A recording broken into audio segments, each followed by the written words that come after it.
अक्षरमहं पुरुषोत्तम दासोस्मि। अक्षर एवो हूँ पुरुषोत्तमનો દાસ છું।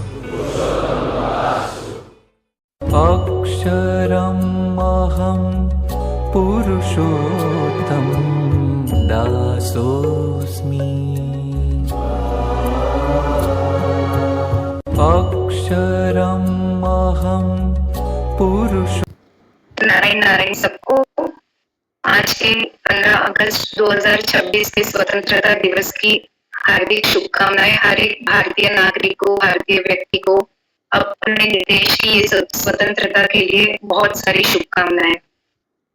हम सत्संग से जुड़ते हैं तो धीरे धीरे हमारे भीतर परिवर्तन आता है। तो परिवर्तन आता है तो हम धीरे धीरे सज्जन बनते हैं।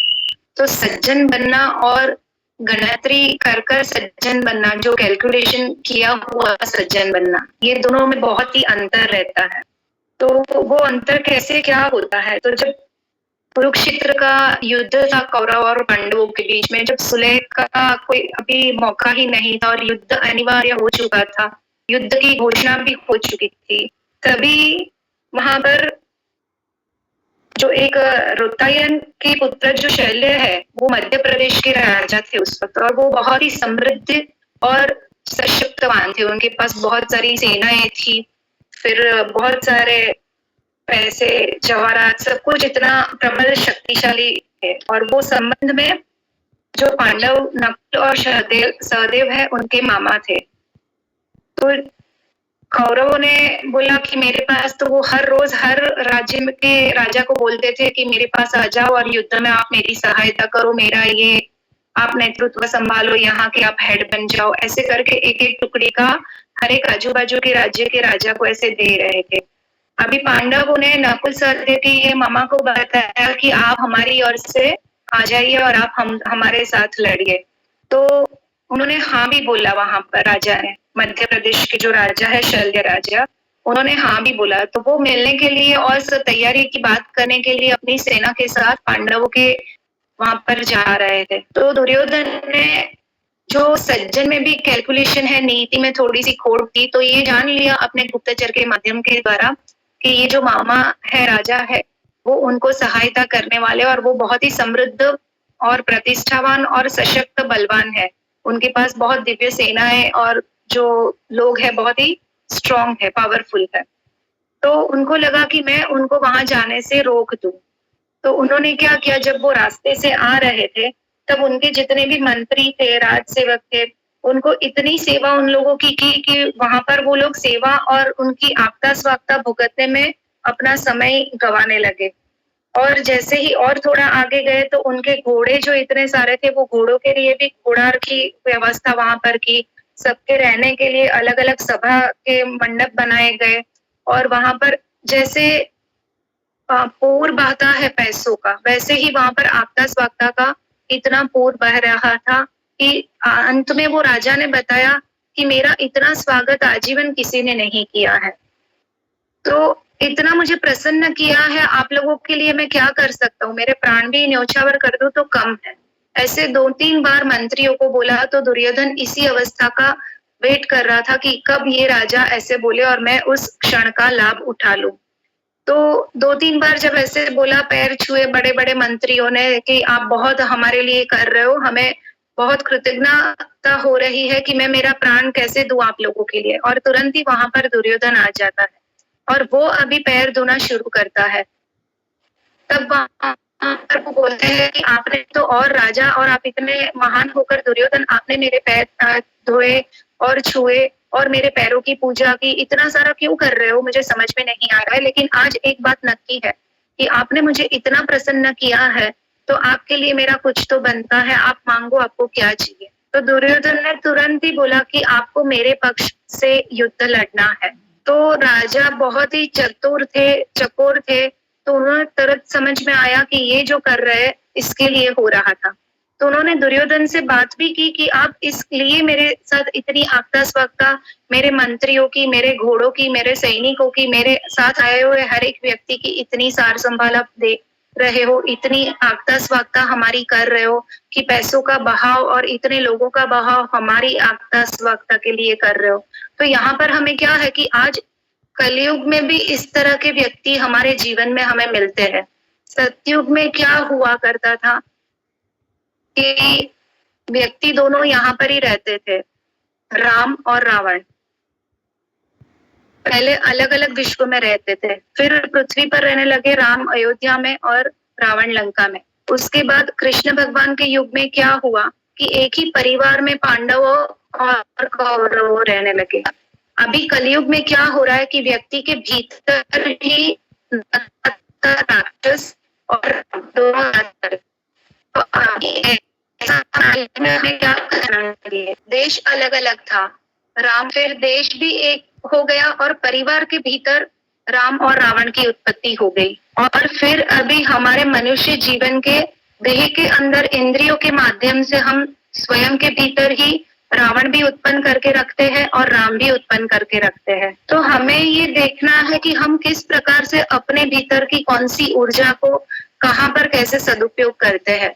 ये दुर्योधन जिस तरह से गेम कर रहा था, रमत कर रहा था और अपने चुटकुले के हिसाब से, अपने कैलकुलेशन के हिसाब से वो इतने बड़े राजा का भी नहीं छोड़ता था और उनका भी लाभ उठाना चाहता था। तो आज हम हर क्षण देखते हैं कि मेरा क्या फायदा है। कभी कभी हम अपने परिवार में, अपने सहयोगियों में, अपने ऑफिस में ऐसे व्यवहार कर लेते हैं कि मुझे इससे क्या फायदा है। अगर गलत भी बोलना पड़े तो मैं गलत बोलने के लिए तैयार हूँ क्योंकि मेरा इसमें फायदा ज्यादा है। या मैं बुरी ना बनूं, मैं क्यों, इसमें मेरा कुछ फायदा नहीं है तो क्यों बुरी बनूं लोगों के सामने। लेकिन हमें अगर धर्म को पकड़ना है, सत्य को पकड़ना है, तो जो भी है वो स्पष्टता के साथ हमें धर्म के साथ हमेशा रहना चाहिए। तो उसके लिए हमें क्या करना चाहिए? तो ये जो हमें चातुर्मास के नियम मिले हैं, वो नियम हमें बहुत दृढ़ता पूर्वक वो फॉलो करने चाहिए, पालन करना चाहिए नियम का। तो उसके लिए कृष्ण भगवान के वक्त क्या उदाहरण दिया है, तो भक्ति मार्ग में जब हम जाते हैं तब नारायण स्वयं प्रसन्न होते हैं। तो ब्रज में क्या हुआ था, एक बार एक सकरवा करके एक व्यक्ति है जो बहुत ही ब्रजवासी में सेवा भावी व्यक्ति है कि नारायण की मैं किस प्रकार सेवा करूं। तो वहां पर एक मंदिर है ब्रज में, वो मंदिर का सब कारोबार चलाने के लिए वहां के जो गुसाई जी, मुखिया जी जो है, उन्होंने इनको बताया कि ये जो मंदिर का खेत है जहाँ पर चना उग रहा है, तो ये पूरी खेत की रखवाली आप करो, आपके जीवन का निर्वाह मंदिर से चलता जाएगा। लेकिन आपको पूरा खेत संभालना है और चने में, पाक में आपका ध्यान देना है। दोनों समय नारायण को भोग लगने के बाद, राजभोग के बाद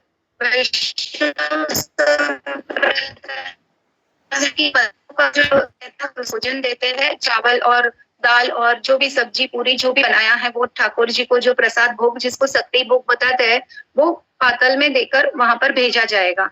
तो वो व्यक्ति बहुत ही खुश हुआ कि मुझे नारायण का प्रसाद भी मिलेगा और मंदिर से, हवेली से मुझे ये पातल भोग भी दोनों समय आएगा और मैं खेतर में जो खेत है उसमें चने का ध्यान, ये पाक का रखूंगा। अभी एक दिन ऐसे हुआ कि मंदिर में कुछ कार्य अवस्था, लोग वहां पर पहुंचा नहीं पाए समय पर, दोपहर के समय पर। तो व्यक्ति बहुत भूखा हो चुका था। नारायण हमारी किस किस प्रकार से कहाँ कहाँ पर ध्यान रखते हैं। अगर हम नियम चुस्तता से पालते हैं, अगर हम सज्जन खरे मात्रा में हम बनते हैं, तो नारायण स्वयं आके हमारी किस प्रकार मदद करते हैं, सहाय करते हैं, हमारे आगे, हमारे प्रश्नों के सामने भी हमारे आगे खड़े रह जाते हैं। तो यहाँ पर इसको बहुत भूख लगी थी, सामने ही चने थे, लेकिन फिर भी वो मंदिर के पातल का जो थाल आने वाला था उसका वो राह देख रहा था, वेट कर रहा था कि अभी आ जाएगा। समय निकल गया तो उसको लगा अभी तो नहीं आएगा, तो मन ही मन बहुत ही क्रोधावस्था में आ गया। क्रोध में इतना आ गया कि मुंह से कुछ शब्द, अपशब्द निकल गए व्यक्ति के लिए, लाने वाले व्यक्ति के लिए, कि वो लाया नहीं, उसने मुझे आज भूखा रखा। नारायण को पता चला कि ये बहुत भूखा है मेरा भक्त, यहाँ पर मंदिर में सब कार्य में व्यस्त है। नारायण स्वयं बालक रूप धारण करके वहां पर जाते हैं और बोलते हैं कि चल मेरे साथ खेल। तो बोलता है मेरे में खेलने की ताकत नहीं है। ये ब्रजवासी जो शक्कर नाम का व्यक्ति है वो बताता है। तो बोलता है ऐसे नहीं, अगर तुझे भूखी लगी है तो कब से बोल रहा है मुझे भूख लगी है, तो तेरे सामने तो इतने चने पड़े हैं, तो क्या तू मुझे दे सकता है वो चने? तो ये जो ब्रजवासी है वो बताता है कि वो चने को मैं आपको छूने भी नहीं दूंगा, क्योंकि ये तो मंदिर के चने हैं और मंदिर के खेत का मैं रखवाला हूँ, तो मैं ध्यान रखता हूँ। तो बोला ठीक है, मुझे नहीं देना है तो तू स्वयं खा लेना। तो बोला कि मैं भी कैसे खा सकता हूँ, क्योंकि ये मंदिर का है। देखो, मंदिर के वहां से भी आने में थोड़ा सा आज आगे पीछे हुआ जो भोजन आने में, फिर भी उसने अपना नियम नहीं तोड़ा, नियम नहीं छोड़ा कि मैं मेरे सामने चने हैं, 4 चने खाऊंगा तो भी ऊपर पानी पीऊंगा तो कुछ क्षण के लिए मेरे शरीर को और मन को तृप्तता होगी और आराम मिलेगा। बोला मुझे ऐसे नहीं करना है, क्योंकि इस पर मेरा हक नहीं है और मैं नारायण के ये खेत की सेवा में हूँ। तब नारायण स्वयं वहां जाकर, मंदिर में जाकर जो पुजारी है उनको दर्शन देके बोलते हैं कि आप यहाँ पर भूल गए, लेकिन कल से हम सब पहले उनको पाताल जो थाल है वो भेजेंगे, उसके बाद हम यहाँ मंदिर में सब भोजन ग्रहण करेंगे। तो यहाँ पर नियम की चुस्तता कितनी बताई है। तो ये नियम हम चुस्तता पूर्वक पालन करते हैं जब, तब हम धीरे धीरे भीतर सज्जनता पूर्वक हम उसमें आश्रय लेते हैं, और अपने भीतर जब आश्रय हम सज्जनता का प्रकट करते हैं, तब हमें पता चलता है कि हमारा किस प्रकार आगे वाला आने वाला जो जीवन है उसमें क्या परिवर्तन है। त्रिकुट नाम का एक जो पर्वत है, उसकी 3 चोटियां, इसके लिए उनको त्रिकुट बताया गया है। तो उसकी क्या बताते हैं कि हमारे जीवन जो है उसमें भी वैसे ही 3 गुण है, सत्वगुण, रजोगुण और तमोगुण। अभी हमारे भीतर हम कौन सा गुण का प्रागट्य ज्यादा करते हैं, रखते हैं, जाने में अनजाने में, आज हमें वो तय करना है कि हम कौन सा अपने सत्वगुण का ज्यादा बढ़ावा कर रहे हैं हमारे जीवन में, तमोगुण का। वहां पर हाथी जो है वो अपने परिवार के साथ रहता है ये त्रिकुट पर्वत पर। तो हाथी जो है वो अपना जीव है, और उनका परिवार जो है वो हमारी सब इंद्रियां है, और वो त्रिकुट पर्वत के नीचे सरोवर है। तो सरोवर जो है वो संसार है। हमें संसार में रहना है, परिवार में रहना है, लेकिन साथ में हमें इंद्रियों पर नियंत्रण करना है, क्योंकि कलयुग में राम और रावण दोनों हमारे भीतर है। रावण के जब हम दशहरा के दिन जलाते हैं तब बहुत सारे मैसेजेस आते हैं कि भीतर के अहंकार को जलाओ, भीतर के मुंह को जलाओ, मुंह निकाल दो तो नारायण दिखेंगे। वो सब मैसेज है, लेकिन अगर हम उसमें से 1% भी, एक तिल का जितना भी हम अपने भीतर उतारते हैं और वो जागृत करते हैं सकारात्मक ऊर्जा को, और नकारात्मक ऊर्जा के सामने हमारे भीतर ही जो शत्रु बैठा है, हम कभी कभी बोलते हैं कि मुझे बाहर से नजर लगी है, मेरे परिवार के इस सदस्य को नजर लगी है, मेरे बच्चों को नजर लगी है, लेकिन सबसे बड़ी नजर तो हमारा स्वयं का भीतर जो शत्रु बैठा है। अलग अलग इंद्रियों में हम ईर्ष्या, क्रोध, अहंकार, दुर्वाणी, दुर्विचार, दुर्कर्म, जो कुकर्म कर बैठते हैं, वही है। अगर हम उसमें सावचेती रखते हैं तो बाहर से किसी की कैसी भी नजर है, नारायण स्वयं प्रकट होके हमें रक्षा करते हैं, हमारा कवच बन के हमारी वहां पर सर्व प्रकार से रक्षा करते हैं। जैसे ये जो ब्रजवासी था, उनको भूख लगी थी, लेकिन वो नियम पालने में पक्का था, चुस्त था, इसके लिए उनको वहां पर नारायण स्वयं प्रकट होकर उन्हें सहायता की, और उनका हमेशा के लिए अलग प्रकार से जीवन निर्वाह का, कि पहले उनको प्राप्त हो, बाद में सब। तो नारायण तो हमारी हमसे ज्यादा चिंता जो कोई करने वाला है समग्र ब्रह्मांड में, तो वो नारायण और हमारे गुरु रहते हैं। हम माता पिता को बोलते हैं, हम पति पत्नी को बोलते हैं, बालक को बोलते हैं, बच्चों को, कि उसने मेरा खाने का ध्यान रखा या नहीं रखा, ये मेरा बहुत केयर कर रहा है। लेकिन उन सबसे परे अगर एक दिन भी 24 घंटा सिर्फ नारायण को समर्पण करके देखो, और फिर देखो आपके जीवन में क्या परिवर्तन आता है, आप कितने नारायण के नजदीक जा सकते हो, जाते हो, और नारायण आपके सामने है। हमें सिर्फ अपनी दृष्टि को सफाई करनी है, अपने अंदर के अहंकार को सफाई करनी है। जैसे ये तीनों गुण थे, वैसे हाथी जब स्नान करने नीचे जाता है तो जो नीचे मगरमच्छ है वो उसका पैर पकड़ता है, उसका पैर पकड़ता है तो हाथी का पूरा परिवार उसको खींच रहा है, सभी इंद्रियां उसको खींच रही है। लेकिन हाथी की जो जगह है वो पृथ्वी पर, जमीन पर है, और मगर की जो जगह है, अपना राजा, वो अपना बल वहां पर दिखाता है जल में। तो इसके लिए हाथी वहां पर हार जाता है, लेकिन वही जल में एक छोटा सा कमल खिला हुआ है। सब कुछ जब ऐसे लगता है कि मेरा परिवार मुझे नहीं बचा सकता, मेरे पास अभी कोई अस्त्र शस्त्र नहीं है मगरमच्छ से बचने के लिए, तब वो कमल को बोलते हैं नारायण को कि हे नारायण, आप मेरी सहायता करो, और सुदर्शन चक्र से श्री कृष्ण भगवान उस हाथी की सहायता करते हैं और मगर को मोक्ष देने के लिए उनका भी धड़ अलग करते हैं और हाथी वहां से मुक्त होता है और हाथी का भी मुक्त करते हैं, तो दोनों को मुक्ति देते हैं नारायण। तो हम डरते हैं, हम हर कार्य में गलत कार्य करते हैं, अपने स्वार्थ के लिए, हम निजी स्वार्थ के लिए बहुत सारा झूठ बोलते हैं, कभी कभी हम चुपके से खा लेते हैं कि मैं इसके अलावा मैं स्वयं ये भोजन ले लूं। ये जो छोटी छोटी हमारी आदतें रहती है, अगर हम उसमें धीरे धीरे बदलाव लाते हैं, परिवर्तन लाते हैं, क्योंकि हमारा कुछ है ही नहीं, सब कुछ नारायण का है, तो हम क्यों ये सब कर्म के पीछे भागते फिर रहे हैं, और क्यों हम ऐसे स्वार्थ के माध्यम से, अगर कितना भी आप बोलोगे कि अगर हम स्वार्थी नहीं बनते हैं तो हमारा कार्य नहीं होता है, लेकिन आप समर्पण भाव से, स्वच्छ भाव से, सज्जनता के भाव से नारायण के पास पहुंचिए तो स्वयं नारायण, परिस्थिति विकट जरूर आएगी, लेकिन उसमें से जो बाहर आओगे वो एक दिव्यता पूर्वक और एक अलग ऊर्जा से बाहर आओगे और एक अलग सुकून से बाहर आओगे। सुकून जो रहता है, हम बोलते हैं कि हमें शांति मिली है, सुकून मिला है, लेकिन सुकून जो है वो एक बहुत दिव्य सुकून है जो शब्दों के माध्यम से हम महसूस नहीं कर पाते हैं, वो एक अनुभूति की, अनुभव की बातें है।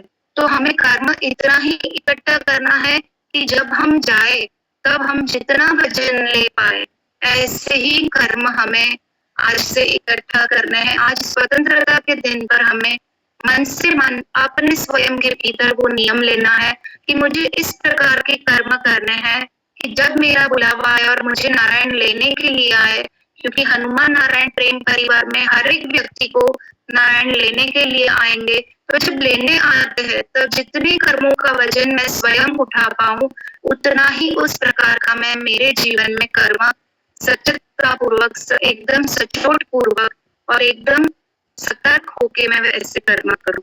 नारायण नारायण।